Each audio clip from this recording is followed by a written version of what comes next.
Welcome back to When Harry Met Board Games, where we feed our people with relatable content and our victory condition is your satisfaction. I'm Harry, and before we go any further, please don't forget to subscribe to our channel and click on that bell notification. That way, when we are doing our thing, YouTube lets you know. Today, we have another episode of my board game collection, Shelf by Shelf, and today we'll be covering shelf number 12. So let's get straight to it.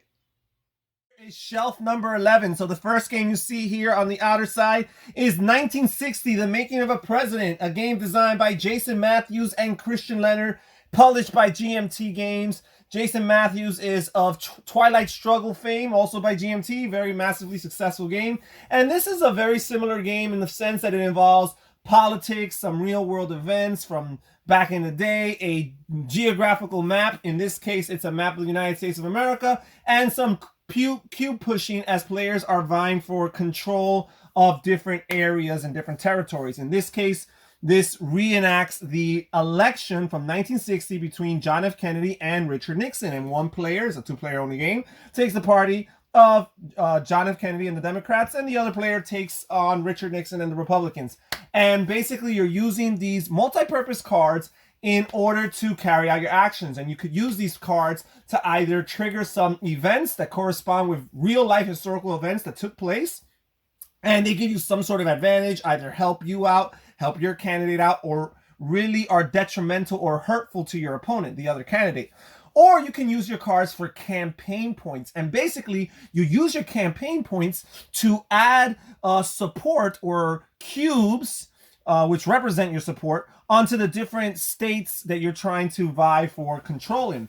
And also, it's interesting because they have a traveling currency or traveling mechanism where in order to cross over different regions of the country, you need to use those campaign points. So you can't just go from one corner of the United States of America to another for free. You're going to have to spend some money, or in this case, campaign points, in order to do so. It is a really, really neat game, really interesting. The way they tackle some of the different issues, the debate issues that were relevant to these times in the 1960s, and the way they just cover history, and you learn so much about different personalities, different people and figures from within this time frame, different events that took place during that time. You kind of just relive that.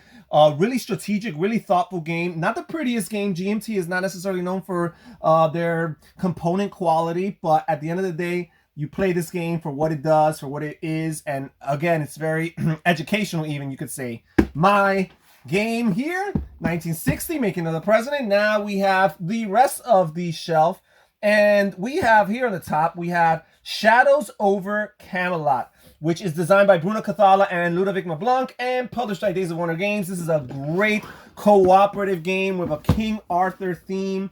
Players are all taking on the role of either King Arthur or one of his knights of the round table, and each of them come with their own special character abilities that distinguish them from the other players around the table.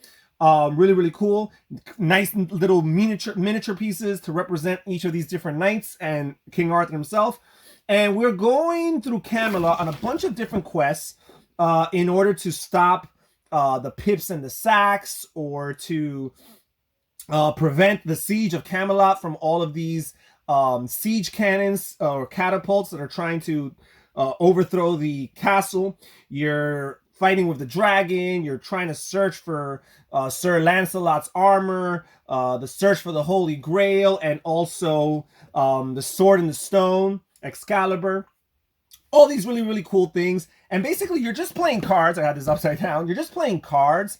And it's kind of like poker, because you're in one quest, you're trying to fulfill a full house. And in another quest, you're trying to get a straight flush or something like that.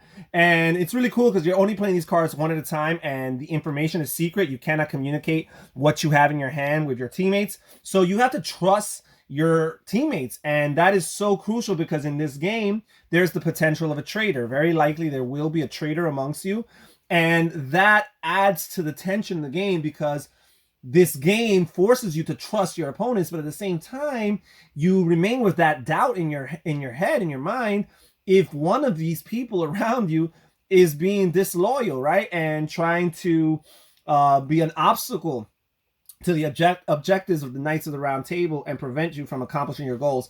And basically, you're just trying to complete quests in order to fill the round table with as many white swords as possible, representing, successful accomplishments of missions, and have fewer than half of those spots on that round table occupied by the black swords. Really cool, really fun game, great presentation, great production. Unfortunately, this game is out of print, but I would hope that Days of Wonder would put this back into print because it's been a hit for them over the years. And then we have 2 copies of Memoir 44 sandwiched in between this small world. And the reason why I had 2 copies, first of all, Memoir 44 is designed by Richard Borg and published by Days of Wonder. So this is like my Days of Wonder little shelf here. And it is from his Command and Color system of games, war games. And basically, 2 players, or at least 2 sides. One takes on the side of the Axis armies, and the other player takes the side of the Ally armies. And it recreates a bunch of different scenarios based on actual real battles that were fought within history, with dates, different geographical locations. The scenarios specify different topographical features like rivers and mountains and hills. And you have to account for all these. Also, the armies are comprised of different types of units that move or traverse through the board in different ways, that roll different amount of dice in order to attack, and so on and so forth. And they even have different amounts of them that comprise these different units. And based on the scenario, one player might have the tactical advantage based on the terrain features. Another player might have the numerical advantage. They might have actually more forces and units on the board. One player might go first. One player might have the better strategy, which would be represented by their hand of cards. They might have a bigger hand of command cards, as the game refers to them, than their opponent. And you have to account for all these real-life historical settings and basically kind of reenact and recreate history, right? Can you complete the upset? Maybe the Axis or the Allies were not able to win that battle originally in history, but you as a player might find a way to produce a different outcome. Really cool, great fun game to play with. The reason why I have 2 boxes is because that's the way to play Overlord, which is where you could play with 6 to 8 players on 2 teams, with one player being your commander and kind of giving the orders, or at least the command cards, but at the same time delegating and trusting that their underlings will carry out the orders to the most efficient and effective way possible. Really cool, really fun game, Memoir 44. And again, those are 2 boxes within this shelf, so I really covered a lot right there. And then finally, we got Small World here. Another Days of Wonder game. So there was a lot of Days of Wonder games here. And this game here is first of all, it's by Philip K. Arts. And Philippe.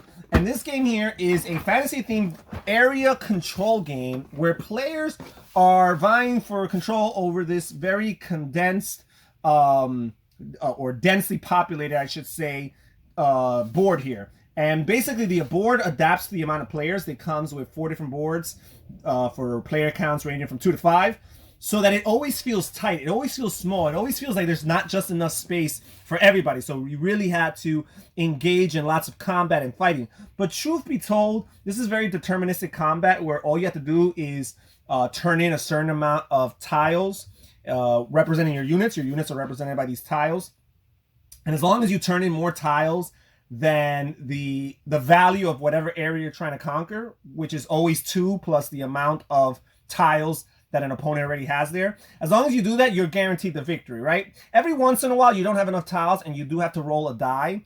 That would be for your last conquest attempt of a turn. And that's the only, I guess, luck-based decision that's made throughout the game. Everything else is very deterministic. But truth be told, the combat is not the heart of this game. What's really cool about this game, and the crux of this game, is that players start with a different race that has a special ability combined with a special power. So you have basically 2 abilities that distinguish you from everybody else. And you're trying to use those abilities to the best in order to accomplish as much as possible and score points for controlling as many areas by the end of your turn. But the really, really cool thing is that your tiles which represent your units, they're going to dwindle down as the game progresses because you're going to lose them based on getting defeated by other people. And every time you get defeated, you have to turn in some of them, discard them permanently. But what's really cool is eventually you're going to have to put your race into decline and draft a new race. And the timing as to when to go into decline and draft a new race is really the heart of it, because you are afraid of perhaps declining your race too soon and not milking them for what they're worth, or declining them too late. And because of that, you won't be able to get the most out of your future races, right? So again, finding that right time when to make that decision is really the crux of this game. And yes, there's going to be, every time you play this game, you're probably going to go through at least 2 races. In some game, you might even go through 4 races. And again, it's all about finding that right mix. And when you find a great player power and race that combine, because they're 2 separate tiles that combine with one another to form one total, one complete tile.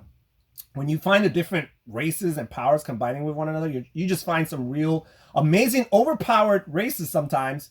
But again, it's a really neat feature, and even the drafting feature, because they get lined up here, and the top tile here is for free, but each subsequent tile costs 1 more to draft them for the race. So if you would want to get this one, that would cost you 1 coin, 2 coin, 3 coin, 4 coins. And you don't spend those coins to the bank. They actually go on top of the tiles. So in the future, you might actually end up drafting a apparently underpowered race, because it actually comes with some money, and the money is your victory points at the end of the game.